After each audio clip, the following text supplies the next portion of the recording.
Typically, I'd have a little bit of time after Doolittle was finished, and so when I got the chance, I would pop on the beautiful, happy place, for myself at least, that is Sad Lovers and Giants' epic garden music.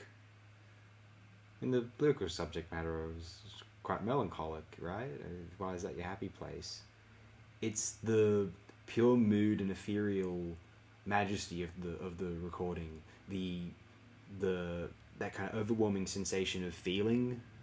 It you become just hypersensitive to everything, and it's God, it's like being in a highly kind of materially fragile state. You know, you're kind of like floating through, you know, many different worlds as you're listening to this. You kind of want to be in one of these like odd spaces between dimensions, you know. What I mean by that is, do you ever go to an old place and it feels like the old world is emanating from beneath? It's like the what's submerged beneath, the kind of haunted residue of the past. A beautiful gothic eeriness, the pure sensation of romantic feeling in a kind of Percy Shelley, Byron sort of sense, you know. Did you ever wander around a very manicured garden when you were a small child? You know, one of these big sort of, almost like something out of Fragonard's The Swing, that painting, the famous Rococo painting, or the illustration you're viewing right now, or photograph on the album art. What was amazing about this particular brand of post-punk, whereas there's a very kind of industrial and urban quality to Joy Division's music, to the Sounds music, to the music of, I mean, the music of Susie and the Banshees could be a bit all over the place, and so could the music of, I mean, The Cure you could say was a bit kind of more outdoorsy, you know, if it was snowing outside at least. Although, and another group that was very ethereal and kind of landscapey, that was in post-punk vein, that came a bit after Sad Lovers and Giants, was the Chameleons, in terms of releasing their first LP. The Chameleons had singles as early as 81, though this album wasn't released until 82. But yeah, what we have on this album is, I feel like it's evoking a kind of druid or Celtic post-punk, if you will, or that aura blending into the post-punk sound, much as that sound blended into Led Zeppelin 4's hard blues rock, blues metal shtick on Zeppelin 4. Now, there's two means of appreciating this album. There's the original track list, you know, there's 8 songs in there, all pretty gorgeous, some of the most majestic songs you've ever heard. I feel like the second track, Clocktower Lodge, it's so ahead of its time. Those chords are from like cool, ethereal, spacey 90s alt rock, like British kind of variety. I can't believe what I'm hearing. I mean, it does sound very post-punk as well, but it makes you realize just how ahead of its time, and though I guess timeless, the post-punk music wound up being. Even that Clocktower Lodge song sounds 10 years ahead of its time, even though it sounds absolutely from 1982 at the same time. What's more beautiful and dancey than the third song, Clint? A possible candidate is the fifth song, Just Another Distraction on Cloud 9. This is Cloud 9 falling down. It's so typical of that era and genius. Or you could listen to the expanded track list, which includes many of the singles that were released up to the release of the LP, which includes Colourless Dream, which has my favourite guitar riff of the post-punk era, except for maybe pop groups Thief of Fire. Those two tracks, I mean, favourite riffs of the post-punk era, favourite riffs ever. Sea Tranquility, Pete Pardo, listen to those riffs. Are they not as good as anything Jimmy Page and Tony Iommi and Richie Blackmore and all those other people you idolize? Isn't it, you know, it's as good as any of that stuff, I'm telling you.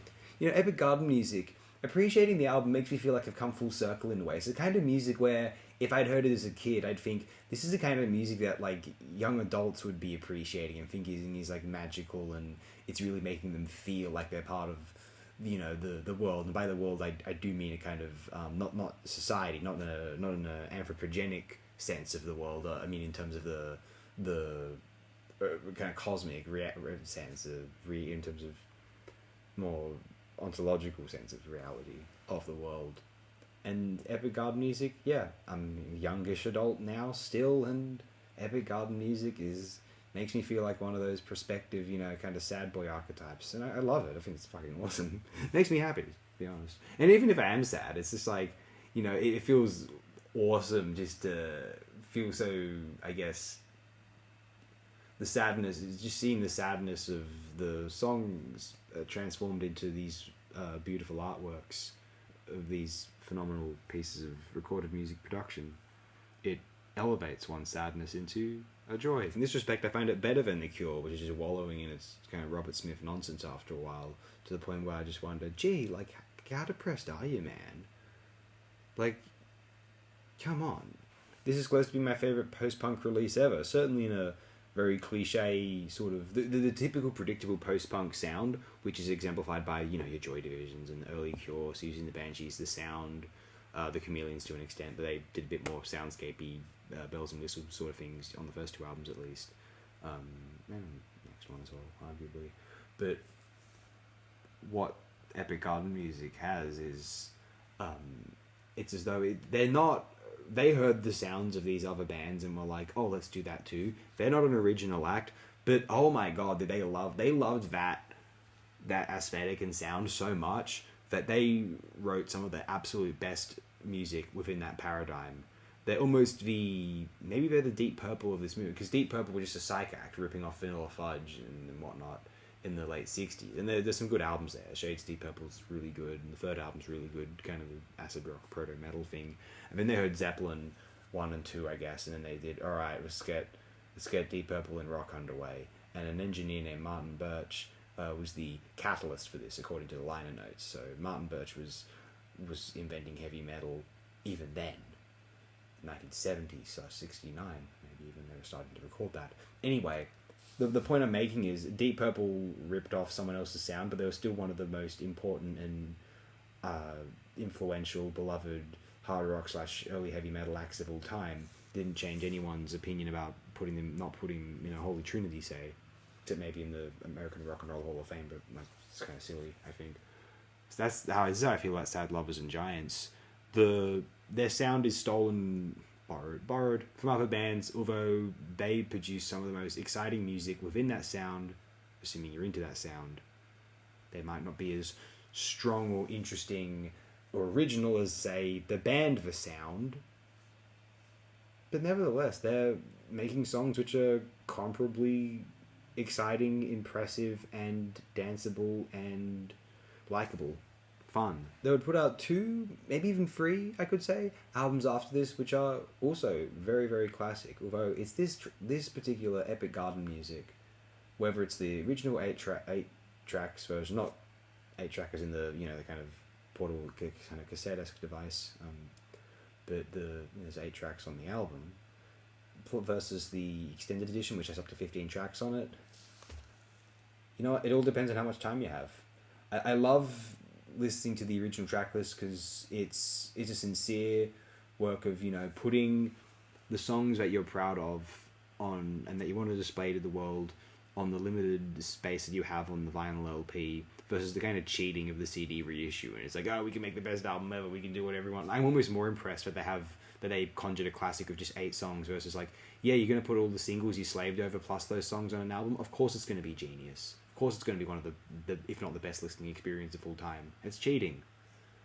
So, yeah, either or, I suppose. The original track list or the wonderful the bonus tracks. I'd recommend start with the original track list, and if you don't like that, maybe still give Colourless Dream, the single, a go, which is on the expanded CD reissue. It's one of my absolute favourite listens of all time, one of my favourite places to be. It transforms the space I'm in, indoors or outdoors, into the most desirable and kind of... I feel just alive yet transient. Someone told me, if anyone knows where the location that they photographed this album art is, I need to go there. I need to complete. It would be like going to Devil's Tower and Close Encounters or something for me, which I'd still like to do, actually. But this will be the other one. I would kick myself if I ever wrote a lyric like, "In the night every shadow seems to burn your face."